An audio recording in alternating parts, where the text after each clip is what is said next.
Welcome to Sim UK. As part of the most recent update from TML for Fernbus, they included a repaint functionality.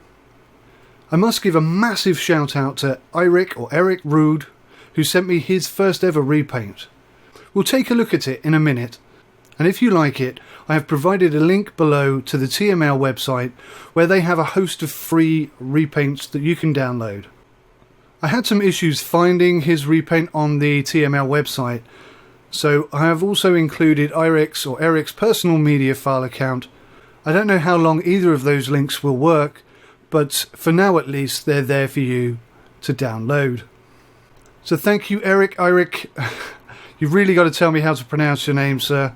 Thank you not only for giving me access to your repaint, but also for inspiring me to create my own. And in today's video I'm going to show you exactly what you need and how to make your own repaint. Now this will be a brief description and I'll describe little more than the basics, just enough to get you started, and from there you can create whatever you like. So to get started you're going to need a template, and you can download this template directly from the TML Studios website. The link is in the description below.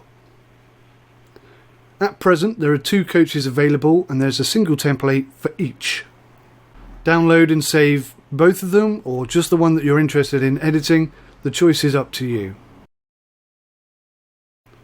Extract the files inside to a folder of your choosing, one that you can find easily, possibly on your desktop. Now to edit the files within, you will need an editor which is capable of opening and editing a PSD file. 2 free choices are Paint.net and GIMP. Paint.net will require a plugin and you can find that link in the description below, and I will be using Photoshop purely because I've been using it for a very long time. Open the PSD up in your editor of choice and you will see the following. Now it might look slightly overwhelming at first, especially to those of you who haven't done anything like this before. But fear not, it's not as complicated as you might first imagine. Effectively what we have here is a wireframe which is wrapped around the model of the coach, and if you paint it on here it will appear on the end model. You can see down here this is the rear window and this is the driver's side and the passenger's side of the bus with the logo. The wireframe is this UVW layer, and simply clicking that on and off changes it, and the same applies for this black area up here which covers the bumpers and the trim. There are 2 repaints in here. Repaint A is by TML, and if I remove that you can see the wireframe in its entirety. The original Fernbus is also here, and you can see between the 2 the slight variations that make up the 2 different repaints.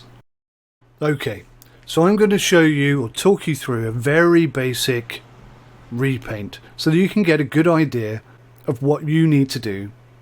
Leave the wireframe on because that will help you identify where you want to place your items. For example, this is the rear window and this is the rear panel of the bus on the driver's side, and this is the rear side of the bus on the passenger side. This white area up here has been added by TML, and that's where the wheels are covered. So by painting it white, that makes the wheels white. If I remove TML's repaint and come down here and look at the original Fernbus template, you can see the different areas. Now this black section here was also added by TML, and that covers the trim and the bumpers. I highly recommend you create a new group, and if you name it the same as the folder on your desktop and the name of your repaint, it will make life a lot easier for you to find it.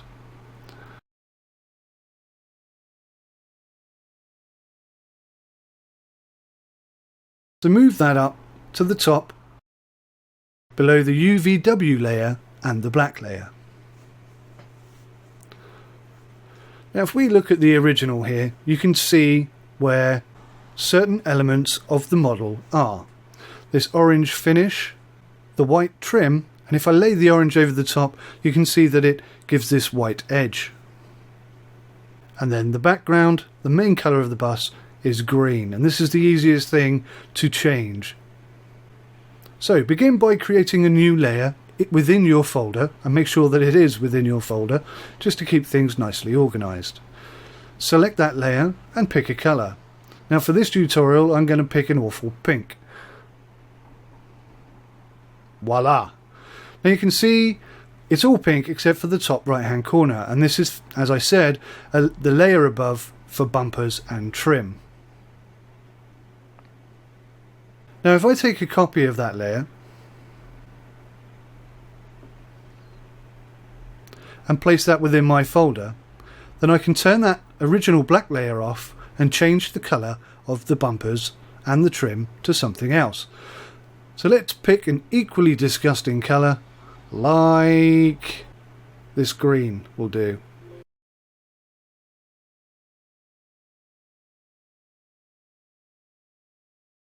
So if that doesn't make you want to vomit, then you'll see that we've got a pretty good layout already.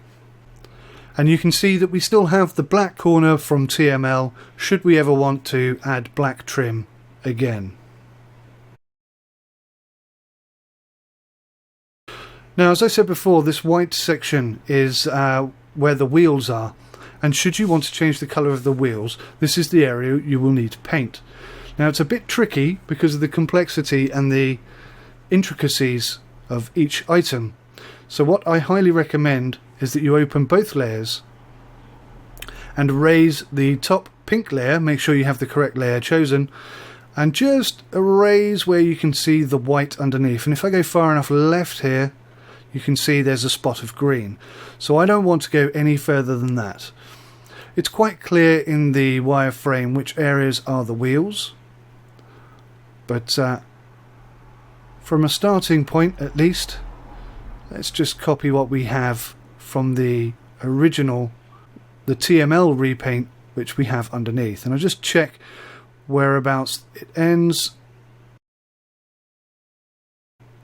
and it's pretty close to that area there, so I'm going to be as careful as I can,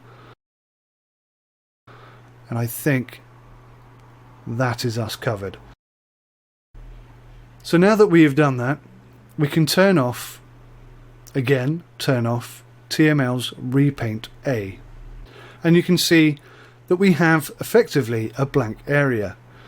Now we can pick the same colour, or in this case I'm going to pick a separate colour. Let's go for a blue, just something that's contrasting, and we're just going to paint, make sure you've got the correct layer, the pink layer, and we're just going to copy, we're going to paint that blue. And that's pretty much it for the repaint. This is obviously a very quick thrown together example, just so you can see how it looks and how it works. But for now at least, that is suitable.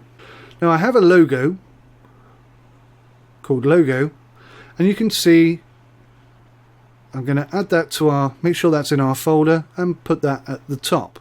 You don't need to do this, but I'm going to. Now, guessing where the logo would go is quite complex, so my recommendation is to turn off your background layer and use the original TML Repaint A to position your logo. I hope you're with me so far. You can always watch this video as many times as you like to remind yourself and follow each step, and pause at will. Highlight the logo and press Ctrl T if you're on Windows, and I couldn't tell you what to press if you're on Mac, but I'm sure you can figure it out. Once you have your logo positioned where you want it, you can alter the size and the shape to fit where you want, basically. Now, I'm effectively destroying this logo in order to fit it in this gap, so I'm going to add a bit of poetic license and just size it like so. Now, duplicate that logo, or that layer, and then go to Edit and flip that round 180 degrees, or rotate that 180 degrees. Making sure you have logo 2 selected. Whoops. Making sure you have logo 2 selected. Drag the reversed logo down and place on the existing logo below in a similar style as the one you have above, and just position where you feel they're quite comfortable. So in this instance I'm looking at the blue dot next to the S and trying to line it up the same at the bottom. So this is a tutorial that's pretty good for me. I'm quite happy with that. I think that's everything we want to do, so we'll just turn off Repaint A once again and turn back on our background layer. Remember to turn off the UVW, otherwise you will see those lines on the coach, and then save the file. Now I recommend you save as a PSD first and then a PNG second. So when we created the folder on our desktop we called that tutorial, and it's important that you keep the names absolutely identical. So we'll call this PSD tutorial, if I can spell correctly. Although the PSD isn't relevant to the game, it's just handy to keep everything neat and tidy. Again, save the PNG as the same name. If we open up our folder here, you'll see we've got the tutorial.png and the PSD. Now the PNG is the only relevant file. In order for the game to recognize the repaint, you need to save a .txt file with a .repaitinfo extension. Again, it's important that you name this file the same as the PNG. So tutorial.repaitinfo, that's the important structure of the file. That's the necessary structure for the file. You can open that file and inside type in the following, and if you go to the TML website you can copy and paste this from there. And once you have this, it's just a very simple edit. Name your file anything you like, and because ours is called tutorial I'm just going to type tutorial in here, but you can type absolutely anything you like. Again, this is optional. The author and a description is again optional. Now the important thing that we need to change in this file is the PNG file name, and that must be exactly the same as the PNG file in our folder. So the important thing here is that we name the file tutorial and we keep the name and the texture file name the same. This material name here references one or other of the coaches. So as long as you have these names the same as the file, you should be good to go. And you can see here we've got the tutorial.repaitinfo and tutorial.png, and the folder it's in is also tutorial. And I've just noticed here that we're using a capital T. Now in Windows I don't think that matters, but just for the sake of consistency we're going to go through and change all of our title names to a capital T also. So you can copy and paste this file directly into Fernbus, but it's probably cleaner just to take these two files and leave the rest behind. So if we create a new folder now, and it's important that we name this the same, so tutorial with a capital T, and just paste those two files in there. That's all we need. Now this folder and the files inside need to go in the Fernbus folder. On my PC I have a separate hard drive called S where I locate Steam, and inside you can find Fernbus Coach Simulator. Go into Fernbus, Content and Vehicles, and there you will see the 3 coaches that are available. Now the test bus isn't actually there, but the other 2 are. So select the correct vehicle and create a shortcut in your main folder. The reason I do this is just to make it easier to get back to the repaints folder within Fernbus quickly, and when you're making multiple repaints that's a good idea, especially when you're creating your first one. So I'm just going to copy and paste, or you can completely move. In this instance I'm going to move the entire tutorial folder and files into the repaints folder. Now you see I still have the tutorial.psd here, so I can open this up and edit it at any time. Okay, so the moment of truth. In order to check your repaint, you will need to load up Fernbus Coach Simulator and just start the game as normal. Doesn't really matter, none of this is relevant. and click on the Customize button here, making sure that you've picked the correct type of coach, obviously. Now, I've included this video, this part of the video, because I made a mistake, and I think it just helps those of you, especially those of you who haven't done this before, to see that it's easy to make a mistake, and I'll show you how to fix it. You can see here, this is not the bus we were looking for. So let me just go back and show you where I went wrong. So then, if we utilize the shortcut that we created in our tutorial folder on our desktop, we can get straight back to the Repaints folder within Fernbus. So if we open up our Repaint folder, tutorial, and look inside the tutorial.repaint info file and look at the material name.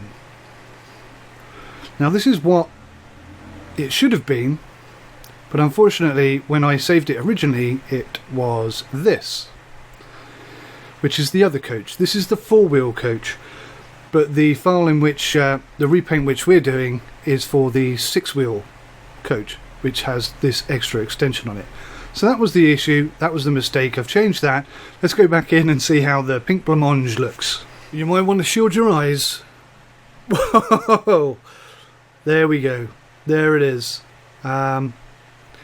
Goodness me. So you can see the logo on the side. You can see that the wheels are blue as they're supposed to be. We've got this awful pink going on.